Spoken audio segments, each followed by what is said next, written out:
ایک لفظ ہے جو آج ہر دل میں گونج رہا ہے، سمود فوٹیلا۔ یہ کہانی ہے ان ہاتھوں کی جو خالی نہ رہ سکے، یہ کہانی ہے ان کشتیوں کی جو کھانا، دوا اور امید لے کر سمندر کے سینے پر چل نکلے۔ یہ کوئی عام سفر نہیں، یہ ایک لشکر ہے جسے انسانیت کا لشکر کہتے ہیں۔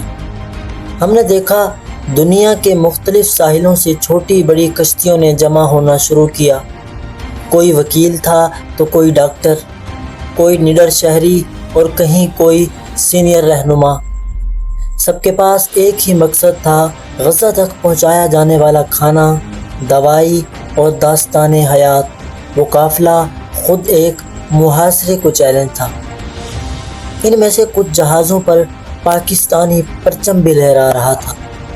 پاکستان کی نمائندگی کے نام پر ایک جان نثار بھی تھا جسے سابق سینیٹر مشتاق احمد کہتے ہیں۔ وہ وہاں تھے اپنے قدموں سے اظہار یکجہتی کے لیے۔ رپورٹس بتاتی ہیں کہ انہیں بھی فورسز نے قابو میں لے لیا۔ ان کا وہاں ہونا ایک پیغام تھا کہ خاموشی ختم ہو جائے۔ ایک اور چہرہ جسے مولانا پیر عبداللہ شاہ مظہر کہتے ہیں، جو اس راستے میں تھے مگر قسمت نے یوں چاہا ان کی کشتی فنی خرابی کی وجہ سے کچھ پیچھے رہ گئی۔ سوشل اپڈیٹس میں یہ منظر سامنے آیا کہ ہر کشتی میں عام انسان، بزرگ اور نوجوان تھے۔ سب نے خطرہ سہ کر یہ قدم اٹھایا۔ یہ کسی شہرت کی تلاش میں نہیں تھے، بلکہ یہ صرف انسانیت کا فریضہ تھا۔ پھر جو ہوا وہ دنیا نے دیکھا۔ بیچے سمندر میں دشمنی کے سائے کئی کشتیوں کو روکا گیا۔ کچھ کو اسرائیلی بحریہ نے اپنے قبضے میں لیا اور کچھ مسافر حراست میں منتقل کیے گئے۔ یہ منظر ہمیں بتاتا ہے کہ طاقتور جب اپنی حد سے آگے بڑھیں تو انصاف کے تقاضے پس منظر میں رہ جاتے ہیں۔ مگر اصل کہانی وہ ہے جو غزہ کی گلیوں میں چھپی ہے۔ بچے جو دودھ کے لیے روتے ہیں، مریض جو انجیکشن اور دوائیوں کے منتظر ہیں، مائیں جو بغیر خوراک کے اپنے بچوں کی آنکھوں میں دیکھتی ہیں۔ یہ وہ مناظر ہوتے ہیں جو کسی تنازع کی تاریخ نہیں بلکہ انسانی ضمیر کی کال ہے۔ جب ایک انسان کی ضرورت محض خبر کا حصہ بن کر رہ جائے تو وہ معاشرہ بیمار کہلاتا ہے۔ اور اب سوال ہے حکومتوں سے، جب عوام اپنے خون پسینوں کی قیمت پر سمندر کے راستے سے مدد بھیج رہی ہو تو حکمران کون سی معذرت کی بنا پر خاموش رہتے ہیں؟ آپ کے پاس سفارتی تعلقات ہیں، آپ کے پاس اثر و رسوخ ہے۔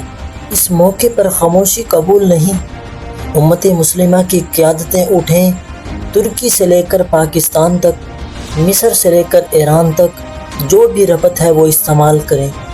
جو لوگ خطرہ مول لیتے ہیں تو ریاستوں کا فرض بنتا ہے کہ وہ انسانی رزق کے راستے کھولیں۔ ہم یہ نہیں کہہ رہے کہ سیکیورٹی کا حق نامعلوم ہے، ہر ریاست کو اپنی حفاظت کا حق ہے، مگر جب ایک پرامن امدادی مشن کو روکا جائے، جب شہریوں کی مدد روک دی جائے تو یہ سوال تو اٹھتا ہے نا کہ انصاف کہاں ہے، اور وہ اخلاقی ضابطے کہاں ہے جو انسانیت کو سب سے اوپر رکھتا ہے۔ دنیا نوٹ کر رہی ہے اور تاریخ بھی نوٹ کرے گی۔ ناظرین، سینیٹر مشتاق صاحب اور پیر عبداللہ شاہ مظہر صاحب اور ان سب رضاکاروں کا نام لیں جو سمندر میں نکلے۔ یہ لوگ تاریخ میں لکھے جائیں گے بطور ان لوگوں کے جو خاموشی کے خلاف کھڑے ہوئے۔ مگر یہ کافی نہیں، ہم سب کی باری ہے۔ دلوں میں دکھ محفوظ رکھنا کافی نہیں۔ آپ اپنے دور اقتدار میں کیا کریں گے؟ ہماری دعا کہاں تک پہنچے گی؟ جب انسانیت کی پکار آئے تو سرحدیں، سیاسی مفادات اور سفارتی پیچیدگیاں کمزور پڑ جاتی ہیں۔ یہ قافلہ ہمیں وہ سبق سکھا گیا ہے۔ اب دیکھنے کی بات یہ ہے کہ ہم کس طرح کھڑے ہوں گے۔